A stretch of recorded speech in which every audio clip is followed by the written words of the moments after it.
Seorang nama besar yang bernama Abu Hazim pernah ditanya, Mama luka, apa hartamu? Harta yang kamu punya sekarang tuh apa? Itu pertanyaan yang dilemparkan ke beliau. Mama luka, apa hartamu? Apa harta yang kau punya saat ini? Ketika Abu Hazim ditanya, kata beliau, malan. Saat ini saya punya dua harta, kata beliau. Dan canggihnya, la akhsha ma'ahumal faqra.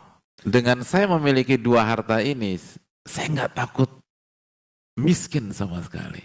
Saya nggak takut miskin. Dengan punya dua harta ini, saya nggak takut miskin sama sekali. Kata beliau, yang pertama itu, athiqatu billah. Percaya dan yakin sama Allah. Yang kedua, wal ya'su mimma fi aidin nas. Dan tidak tertarik dengan apa yang dimiliki oleh manusia. Allahu Akbar. Athiqatu billah, yakin sama Allah Subhanahu wa taala. Percaya dengan Allah tabaraka wa taala. Bahwa Allah Ar-Razzaq. Allah yang Maha memberikan rezeki. Allah Al-Muhsin, yang Maha baik. Allah Arhamur Rahimin. Allah Akramul Akramin. Dan putus asa, nggak tertarik sama sekali dengan apa yang dimiliki oleh orang lain. Nggak tertarik. Dia mau punya rumah di mana, kayak urusan dia dengan Allah Subhanahu Wa Taala. Dia punya mobil sekeren apapun, semewah apapun, urusan dia dengan Rabbul Alamin. Alhamdulillah. Kita husnudzon sama orang, baik sangka sama orang. Usahanya lancar, alhamdulillah urusan dia dengan Allah Subhanahu Wa Taala. Nggak tertarik kita, nggak dibahas gitu. Lu tahu dia nggak? Iya. Tadi, lu lihat tadi dia ke masjid sholat subuh naik apa? Mobil baru, iya. Coba lu pikir deh, mungkin nggak pemasukannya bisa dapat mobil kayak begitu? Coba lu pikir, kita duduk. Padahal belum baca zikir pagi nih, suruh duduk ngurusin duit orang. Itu yang membuat kita takut miskin ternyata hadirin. Ngurusin si A, ngurusin si B, ngurusin si C, dan lupa dengan diri kita sendiri. Lupa dengan hubungan kita dengan Rabbul Alamin.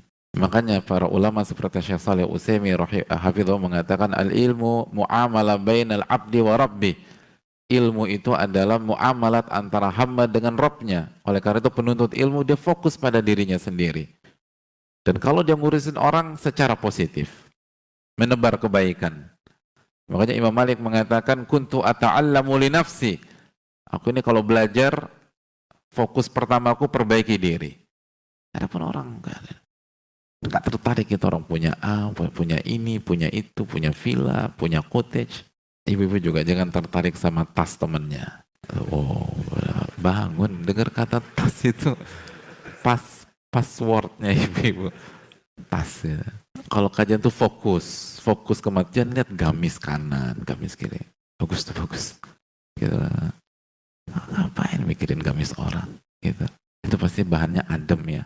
Yang penting tuh hati adem, bukan bahan adem. Yang kedua ya adem lah, orang hujan tadi, kehujanan dia, adem basah gitu loh. Jadi ngapain semua bahan kita adem nih pagi ini, Masya Allah. Udah ngajar ngurusin orang, itu yang rusak kita pada hari-hari ini. Ngebanding-bandingin.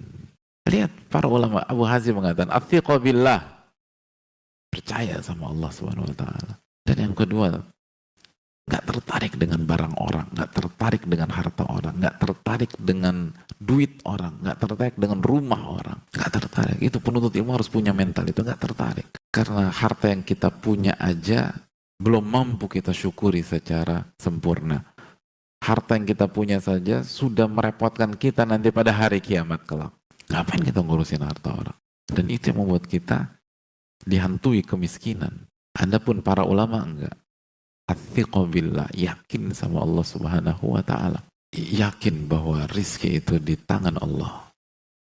Yakin dengan firman Allah dalam surat Adz-Dzariyat, wa fis sama'i rizqukum wa ma tu'adun. Dan di atas langitlah rizki kalian dan apa yang dijanjikan untuk kalian. Adz-Dzariyat ayat 22. Kata Maryam Al-Basriyah, beliau mengatakan, mahtammamtu birizki wala ta'ibtu fi talabi mundu sami'tu Allah Azza wa Jal yaqul wa fis sama'i rizqukum wa ma tu'adun. Aku tidak pernah ambisi lagi terhadap mendapatkan rizki. Dan aku nggak capek, letih, lelah, mumet dalam memikirkan bagaimana mendapatkan rizki. Setelah aku mendengar firman Allah Subhanahu wa taala, "Wa fis sama'i rizqukum wa ma tu'adun." Dan di atas langitlah rizki kalian dan apa yang dijanjikan untuk kalian. Bukan berarti malas cari rizki, bukan. Bukan berarti tidak menunaikan kewajiban kita sebagai pemberi nafkah, enggak. Tapi enggak tertekan, itu maksudnya. Enggak tertekan, enggak takut, enggak parno, enggak bingung tentang masa depan. Karena yakin rizkinya bukan tergantung kondisi yang ada. Rizkinya ada pada Ar-Razzaq Subhanahu wa ta'ala.